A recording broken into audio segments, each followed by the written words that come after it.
What's up with it, Raider Nation? It's your boy, Raider Honcho, and I'm back with a brand new video for you.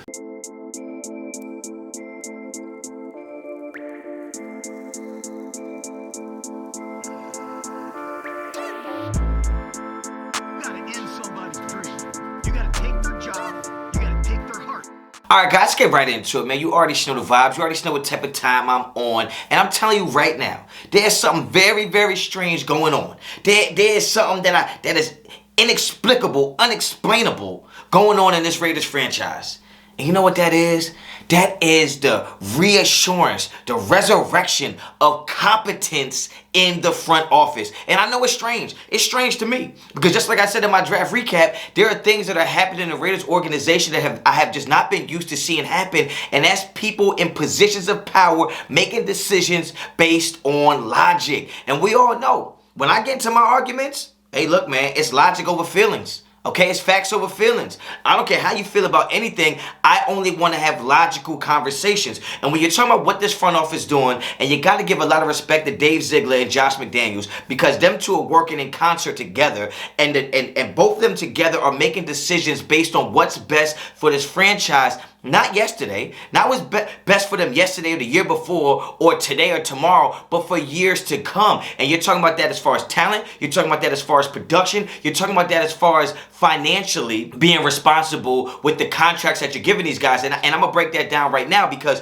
what I think is so strange is that they're making these decisions based on what's right for our organization going forward. And what I mean by that is when you talk about Josh Jacobs, you talk about Cleveland Farrell, and you talk about Jonathan Abram not getting their fifth-year option picked up, everybody's looking at it as like, oh, that means they're out of the door. That means they're not good. That means Josh McDaniels doesn't want them. That means Dave Ziegler doesn't believe in them. No, that's not what that means. That means that you are going to now have to show and prove. This is no longer a league where I'm just going to pay you what you might have thought you was going to do or what your potential is. I'm going to pay you on what you actually produce on the field, and that's something that I embrace. That's something that I support, especially as someone who coaches and someone who has to recruit and someone who has to make decisions based on the production on the field. I agree 1,000% in this approach. And when you're talking about a wait and see approach, when you're talking about a show and prove approach, I knew this was going to be the situation when they gave Derek Carr his extension. Because even though they gave Derek Carr an extension, when you look at the verbiage, when you look at the language in that new contract extension, well, only about $25 million of that was guaranteed.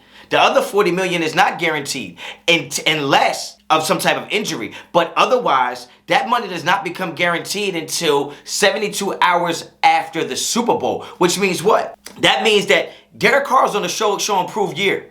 Derek Carr is on a prove it deal right now. Because if Derek Carr doesn't get it done this season, well, guess what? The Raiders have 72 hours after the Super Bowl to decide on Derek Carr's future, and it does not hurt the team because none of that money is guaranteed to him. So when you think about Derek Carr, as good as he is, and you know I support Derek Carr is on a show me what you got year. Derek Carr is on a prove it deal. Derek Carr has to show and prove. So if Derek Carr has to show and prove, when you talk about Josh Jacobs, I don't think just because Josh Jacobs didn't get his contract picked up, his fifth-year option picked up, that means he's out of the door. It means you get an opportunity to show what the Raiders are getting out of you. Can you stay healthy? Can you produce on the field? Can you get us into the end zone? Can you get us those first downs? Because Josh Jacobs in his first year was averaging 4.8 yards a carry.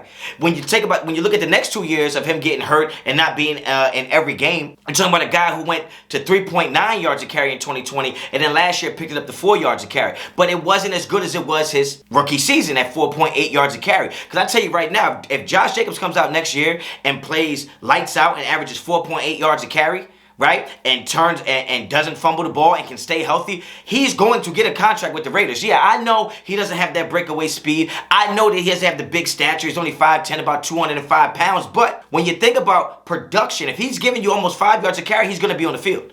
He's going to be on the field. So when you talk about Josh Jacobs not getting his contract picked up, it doesn't mean he's automatically out the door. And I know some people think that because, oh, we drafted Zamir White from Georgia. Yeah, I understand.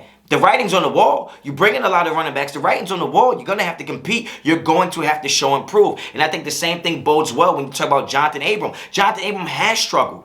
But let's not forget, Jonathan Abram was a missile. And you could put him close to the line of scrimmage. You could use him on short yardage downs. You can use him in goal-to-goal situations. This is a guy who is one of our best tacklers when he's in position properly to make those tackles. That's coaching, that's schematically, in my opinion. Put him where he could be successful, and I think he'll be successful. Yes, he's terrible in coverage, but he's on another year where he gets to prove what he's got. You have a competent DC now, Patrick Graham out there. You have good pieces around you now that's going to be a year older. So I believe that same thing with Cleveland Farrell. Just because they didn't get their fifth-year options picked up, it doesn't automatically mean they're out the door. It means they give a chance to show and prove. Show me what you got. And when you talk about this front office, man, it's strange to see a front office that is conducting their business this way, because it just seems so smart. It seems so educated. It seems so calculated. It seems so damn logical for them to be moving like that. And the fact that they didn't pick up any free agents in a certain window, I think they're going to get some more draft picks from the Zay Jones situation and a few other guys that they moved on from. I think they're going to get a 5th-round pick, a 6th-round pick, and maybe a 7th-round pick going forward. So once again,